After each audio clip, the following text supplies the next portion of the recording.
आपको 2 तारीख के दिन विद्यालय में आप पहुंचे, आपने उस कक्षा के लिए रजिस्टर मांगा और रजिस्टर आपको 1 से ज्यादा मिले। ऐसा मान के चलते हैं कि आपके उस विद्यालय में, उस कक्षा में 3 सेक्शन हैं। उन सेक्शंस के नाम ABC हो सकते हैं, उनके नाम लक्ष्मीबाई ग्रुप, महाराणा प्रताप ग्रुप या कोई और नाम से हो सकते हैं, उनमें के भी हो सकते हैं, कोई भी। हम ये मान के चलते हैं कि 3 सेक्शंस हैं और उन सेक्शंस के नाम हैं सेक्शन A, सेक्शन B और सेक्शन C। ये 3 सेक्शन वहां पे हैं। 2 भी हो सकते हैं, 6 भी हो सकते हैं, 4 भी हो सकते हैं। एक अगर है तो आपको सैंपल सिलेक्शन या आपको सेक्शन का सिलेक्शन नहीं करना है। एक में 2, 3, 4 अगर हैं तो करना पड़ेगा। ये A, B, C 3 सेक्शन है, इनमें से किसी एक सेक्शन में आपको इस सर्वे का काम करना है। ध्यान रखिएगा, अगर सेक्शन का सिलेक्शन नहीं हुआ है तो उससे पहले शीट 1 मत भरिएगा, क्योंकि शीट 1 तो उस सेक्शन के बच्चों की भरेंगे जो चुना जाएगा और वो अभी चुना नहीं गया है। तो सेक्शन का सिलेक्शन करने के लिए आपको क्या करना है, आपको एक नंबर का उपयोग करना है, आधार नंबर के रूप में, ऐसे नंबर के रूप में जिसको हम बुनियादी रूप में उपयोग करेंगे। और वो नंबर पूरे भारत में एकता लाने के लिए, यूनिफॉर्मिटी लाने के लिए पिन कोड नंबर माना गया है। जिस जगह पर आपका वो विद्यालय है जिसमें आप गए हैं, उस एरिया का पिन कोड नंबर काम में लेना है। आपका निजी जहां आप रहते हैं या आप जिस कॉलेज में पढ़ते हैं वहां का पिन कोड नंबर नहीं लेना है। पिन कोड नंबर उस एरिया का लेना है जिस एरिया में वो विद्यालय है। सर हमें पिन कोड नंबर कैसे पता लगेगा? आप उस विद्यालय के संस्था प्रधान से पूछिए, आपको खुद भी पता हो सकता है, और आपको अगर दिक्कत है तो PLC से पूछिए। तो आपको पिन कोड नंबर उस विद्यालय का पता करना है। मैं ये मान के चल रहा हूं कि आपका विद्यालय करौली में पड़ा और उसका पिन कोड नंबर है 322241 322241। ये 322241 उसका पिन कोड नंबर है। इसका उपयोग करूंगा मैं सेक्शन को सिलेक्ट करने में। कैसे करूंगा? इस पिन कोड नंबर में अनेक अंक हैं, इन सभी अंकों को मैं जोड़ूंगा तो क्या आएगा? 3 + 2 + 2 + 2 + 4 + 1। हर एक अंक को मुझे जोड़ना है। जोड़ने में गलती मत करना, नहीं तो उत्तर गलत होगा और प्रोसेस गलत हो जाएगी। 3 और 2 5 और 2 7 और 2 9 और 4 13 और 1 14। मेरा उत्तर आया 14। क्योंकि ये 14 एकल अंक नहीं है, दहाई का अंक है, 2 अंक है, तो मुझे 1 अंक प्राप्त करना पड़ेगा। तो मैं इस 1 और 4 को फिर जोड़ूंगा और 1 + 4 करूंगा तो उत्तर आएगा 5। इस 5 को हमारी भाषा में नाम दिया गया है RI, मतलब रैंडम इंटरवल। ये अंक मेरा काम करेगा सेक्शन को चुनने में। मैं फिर रिपीट कर देता हूं। सबसे पहले आपको उस एरिया का पिन कोड नंबर, उस पिन कोड नंबर का जोड़, उस पिन कोड नंबर के जोड़ पर दहाई का अंक, उस दहाई के अंक को जोड़ने पर इकाई का अंक मिलेगा। इस इकाई के अंक का उपयोग आपको करना है सेक्शन को चुनने में। कैसे करना है?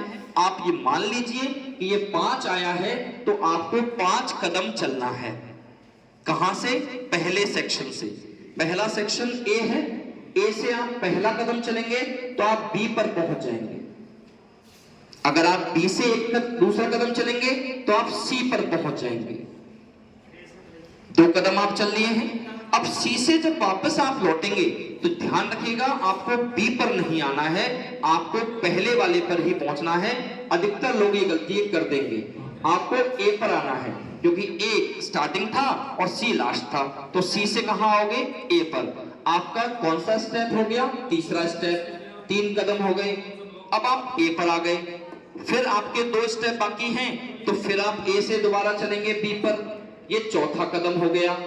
और जब आप B से C पर पहुंचेंगे तो आपका 5वां कदम पूरा हो गया। इसका मतलब यह है कि आपका सेक्शन जिस पर आकर के बात टिकी है वो है C।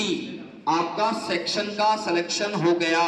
C वाला सेक्शन आपके काम का है, A और B वाला सेक्शन काम का नहीं है। प्रिंसिपल सर या कोई भी टीचर वहां पर आपको ये कह सकता है कि C में तो बच्चे 20 ही हैं, 15 ही हैं, 4 ही हैं, 2 ही हैं, 6 ही हैं, ए और बी में 30-30 हैं। आप ए और बी में से करवाओ, सी में मत करवाओ। आपको ये सारी बातें नहीं सुननी है। आपके लिए तो ए सेक्शन और बी सेक्शन उस स्कूल में है ही नहीं। आपका सेक्शन सी है और सी के बच्चों का सर्वे होगा, चाहे वो 5 हैं, चाहे वो 20 हैं, चाहे वो 25 हैं, चाहे वो 40 हैं, चाहे वो 2 हैं। आपका सेक्शन कौन सा होगा? सी। आप किसकी एग्जाम लेंगे? सी सेक्शन की। आपको सी सेक्शन के रजिस्टर के बच्चों के नाम शीट नंबर 1 में लिखने हैं। आपको ए और बी सेक्शन से कोई हित, कोई प्रेम, कोई लगाव, कोई भावना नहीं रखनी है। ए और बी वाले बच्चे की एग्जाम नहीं होगी, केवल सी सेक्शन की परीक्षा होगी। सी सेक्शन के बच्चों की हुबहू रजिस्टर से नकल शीट नंबर 1 में डाली जाएगी। अब संभावना ये बनती है, कई स्कूल्स में क्या है कि होशियार बच्चों का सेक्शन होता है, कमजोर बच्चों का बना दिया सर ने प्राइवेट स्कूल्स में, और वो आप कहेंगे कि साहब होशियार बच्चों के लो, ये कमजोर तो नहीं कर पाएंगे। तो आपको ऐसा कहना है कि साहब कमजोर बच्चों का ही करना है, मेरा सेक्शन यही सेलेक्ट हुआ है, सी सेक्शन ही सेलेक्ट हुआ है। अब सी में होशियार हैं चाहे कमजोर हैं, कम हैं चाहे ज्यादा हैं, मुझे सी का करना है, सी सेक्शन मेरा सेक्शन है। तो ए और बी को छोड़ के आप सी को करेंगे।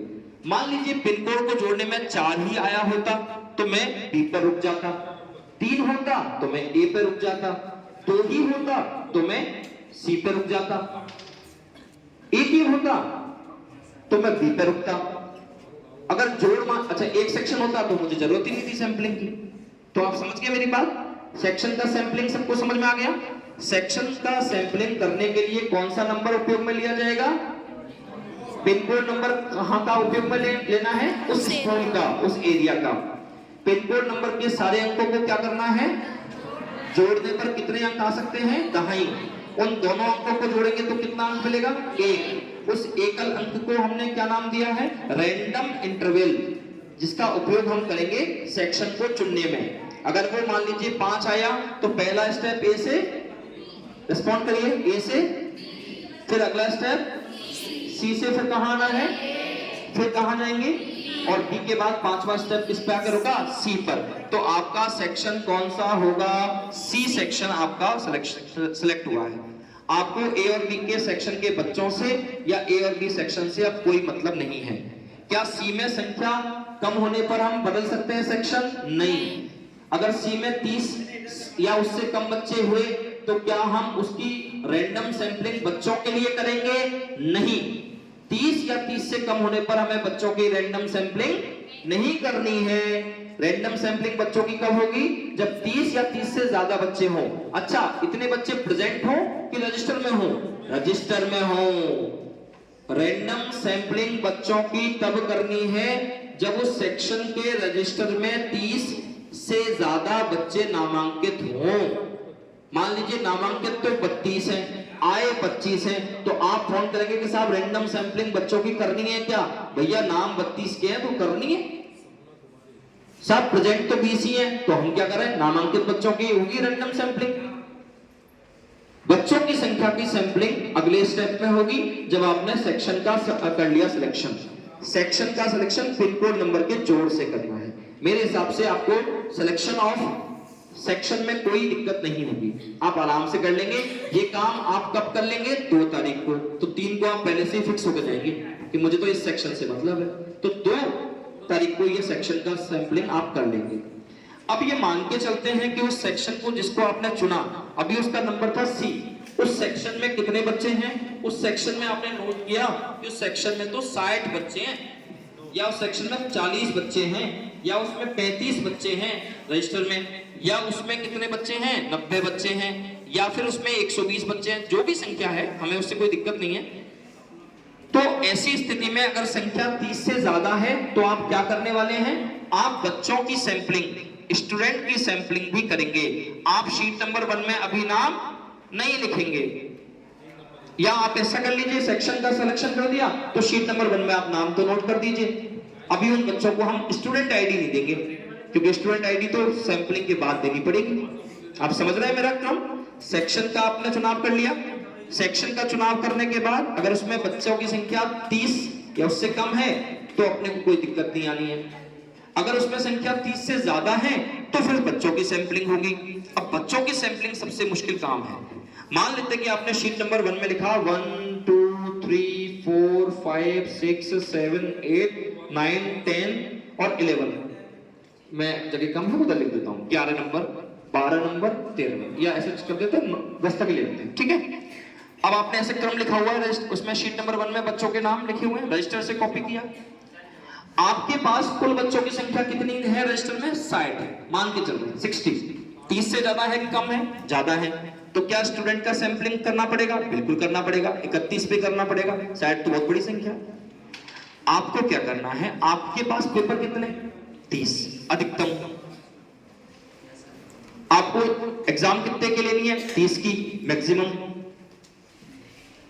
तो ऐसे आप एक काम करिए मैडम, 2 मिनट के लिए, सब 2 मिनट के लिए इनको आप समझ लीजिए 2 मिनट, ये दिक्कत आएगी ना।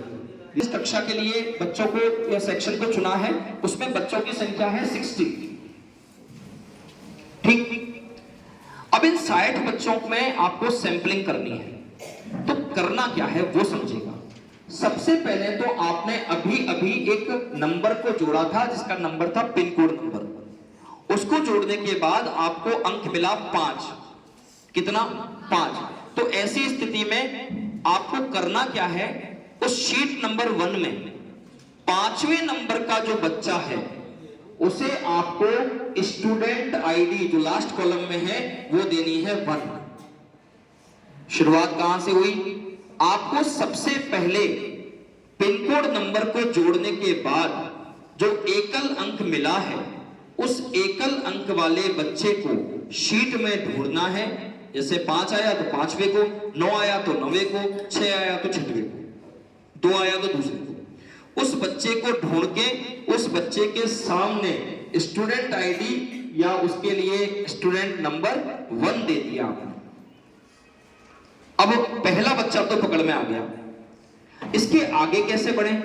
अब कौन सा बच्चा लें? 6वां, 7वां, 8वां, किसको पिक करें? तो इसके लिए क्या करना है, जो आपके पास बच्चों की कुल संख्या है किसमें? शीट नंबर 1 में, उसमें अधिकतम बच्चे जो आप ले सकते थे कितने हैं? 30। उसका भाग लगाएंगे भाग, कितना आएगा? 2। इसका मतलब अब दूसरा बच्चा इसके बाद आपको एग्जाम के लिए लेना है। तो 5 के बाद 6 को छोड़ा एक स्टेप, और 7 पे आए तो दूसरा स्टेप। मतलब अगला स्टूडेंट जिसको आईडी नंबर 2 देंगे वो कौन सा होगा? 7वां। अंतराल 2 था तो 5 के बाद 6 छूटेगा और 7वां बच्चा अगला हमारा कैंडिडेट होगा एग्जाम के लिए।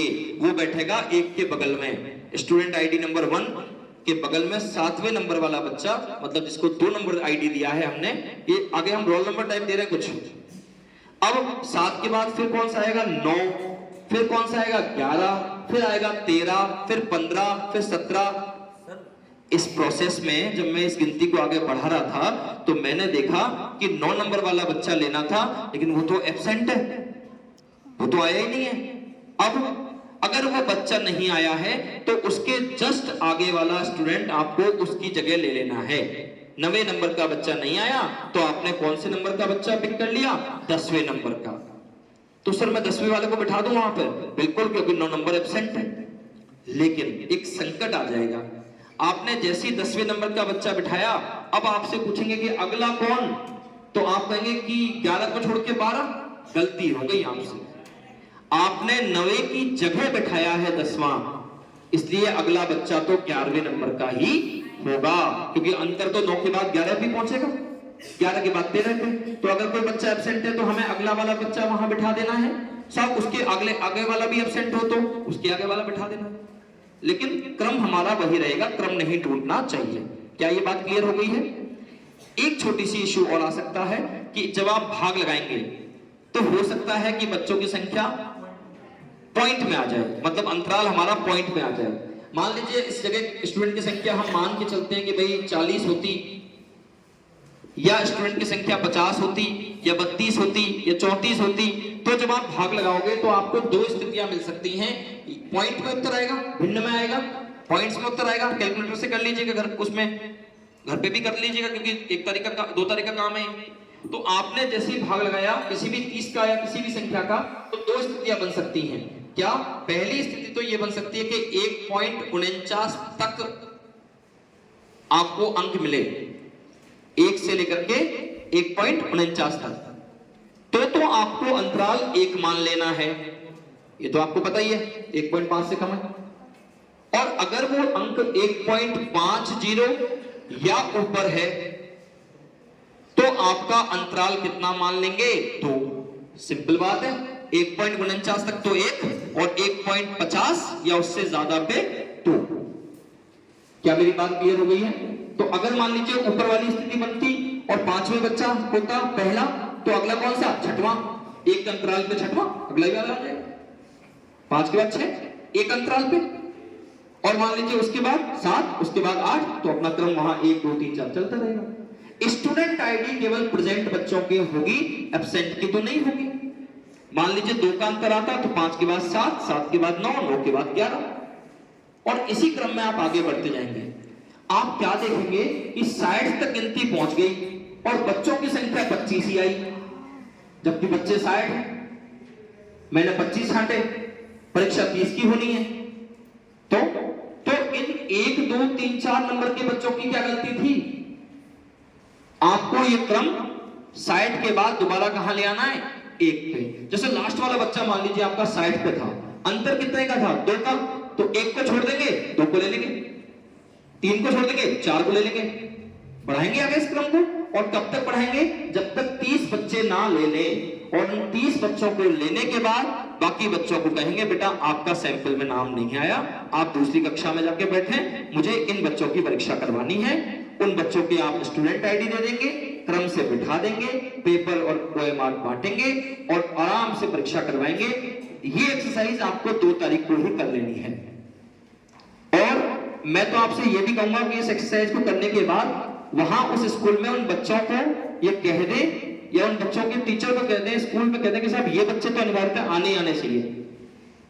तो इस जिम्मेदारी को वो निभाएंगे। भैया आप लोग अब कहां से आए? तो यार अभी भी लेट हो गया। आपको स्टूडेंट सैंपलिंग में क्या करना है? आपको स्टूडेंट सैंपलिंग में 4 स्थितियां हैं, मैं एक बार रिपीट कर देता हूं जल्दी से। आपने सेक्शन को चुना, सेक्शन में बच्चों की संख्या 30 से ज्यादा है, रजिस्टर में आपको स्टूडेंट सैंपलिंग करनी पड़ेगी। स्टूडेंट सैंपलिंग का पहला स्टेप है पिन कोड नंबर को जोड़ेंगे। जो अंक हमें प्राप्त होगा पिन कोड नंबर के जोड़ पर, सर मैं डेट ऑफ बर्थ को जोड़ लूं, मोबाइल नंबर को जोड़ लूं, नहीं, केवल पिन कोड नंबर को।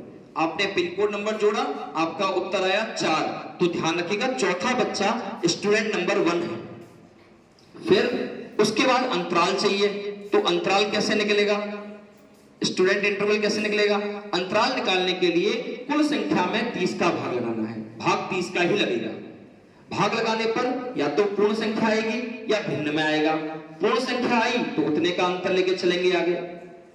अब कई लोग इसलिए कंफ्यूज हो जाते हैं कि साहब 2 का अंतर है तो 5 के बाद 6 और 7 छोड़ के 8 आना चाहिए।